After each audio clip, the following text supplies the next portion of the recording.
Lalong-lalo na po ang aking mga followers or kahit sa ibang bansa, Merry Christmas din po. Mga bata man o matanda, nanay at tatay, Merry Christmas din po sa inyo.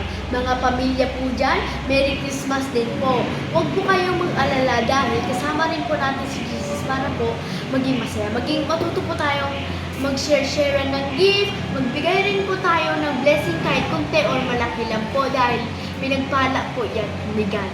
Guys, maging mabait po tayo guys. Huwag po tayo magalit kasi sa araw ng Pasko ay 25 po bukas kasi 24 pa po ngayon. Kapanganakan po pala ni Jesucristo. So, maging masaya po tayo, pamilya, kahit ibang bansa po.